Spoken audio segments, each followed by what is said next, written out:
Halo guys, Assalamualaikum warahmatullahi wabarakatuh. Kami dari 4 Ilmu Al-Quran dan Tafsir B, kelompok 11 mata kuliah Mazahib Al-Tafsir 2021.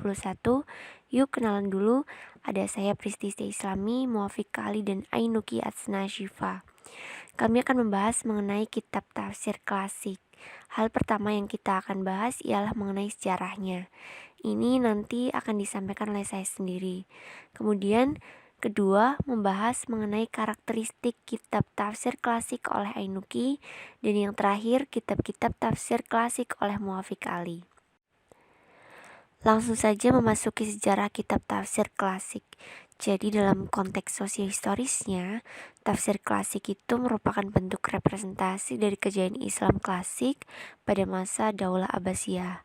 Nah, di mana pada masa ini ilmu pengetahuan mengalami perkembangan yang pesat melalui 3 perkembangan ilmu, yaitu ada diskusi ilmiah, penerjemahan buku-buku secara besar-besaran ke dalam bahasa Arab, dan didirikannya perpustakaan. Sedangkan dalam konteks dinamika penafsiran dan keilmuan periode klasik, penafsiran periode klasik dimulai sebelum munculnya penafsiran Muhammad Abduh di Mesir. Pada abad keempat Hijriyah, perkembangan karya-karya tafsir dalam bentuk kitab mulai marak.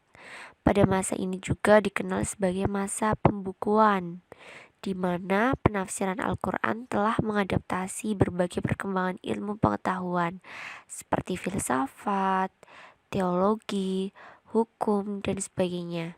Dan para mufasir pun berusaha untuk menyinergikan antara tafsir dengan ilmu lainnya.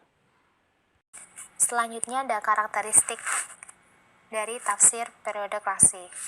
Jadi pada periode klasik itu penafsiran Al-Quran mengalami perubahan dengan skala yang berbeda, baik ditinjau dari segi sumber, metode, maupun isi penafsiran. Nah, karakteristik pada periode klasik itu sendiri ditinjau dari sumber penafsiran itu dibagi menjadi 2. Yang pertama, tafsir bil masyhur.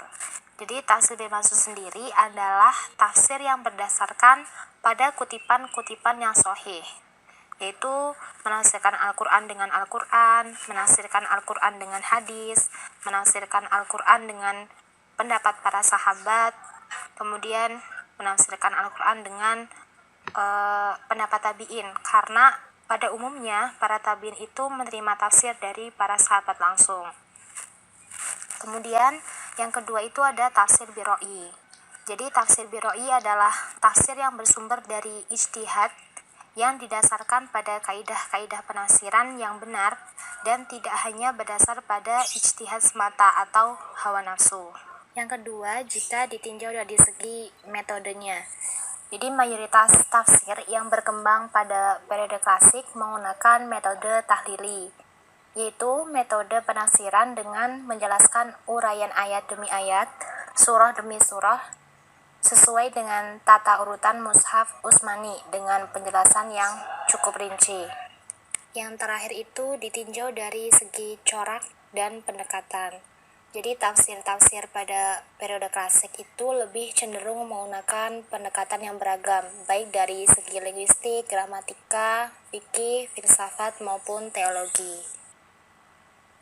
Kemudian untuk coraknya itu yang pertama menggunakan corak linguistik atau at-tafsir al-lughawi, yaitu tafsir yang dalam menjelaskan ayat-ayat Al-Quran itu didominasi dengan uraian tentang berbagai aspek kebahasaan. Kemudian yang kedua itu corak fikih atau at-tafsir al-fikhi, yaitu penafsiran Al-Quran yang menitikberatkan pada diskusi-diskusi tentang masalah hukum fikih. Nah, tafsir corak fikih ini dibangun atas wawasan mufasirnya dalam bidang fikih sebagai basisnya.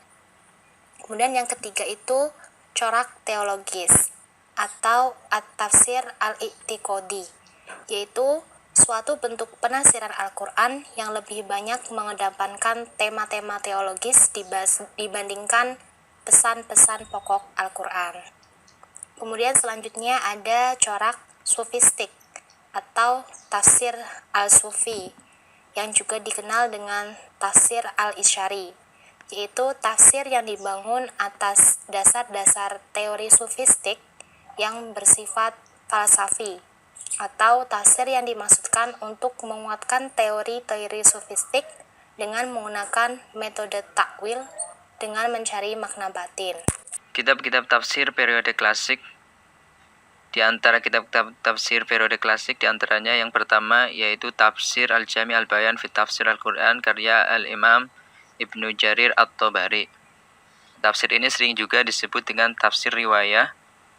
Keistimewaannya yaitu dalam setiap kasus pernyataan selalu diiringi isnad yang menerangkan keterangan ayat tersebut. Kemudian yang kedua ada Tafsir Ahkamil Quran. Tafsir ini juga disusun oleh seorang yang bernama Abu Bakar Ahmad bin Ali Ar-Razi. Beliau adalah seorang guru besar ulama mazhab Hanafi Baghdad. Kemudian yang ketiga ada Tafsir Al-Kashaf karya Al-Zamarkashi.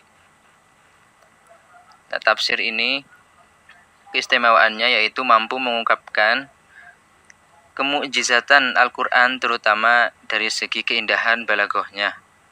Kemudian yang terakhir ada Tafsir Al-Quran Al-Azim karya Al-Imam Abu Fida Ismail bin Umar bin Katsir atau yang disebut dengan Al-Imam Ibnu Katsir. Tafsir ini juga sering disebut dengan tafsir riwayah. Kami dari kelompok 11 mengucapkan mohon maaf apabila ada tutur kata yang kurang berkenan. Terima kasih. Wassalamualaikum warahmatullahi wabarakatuh.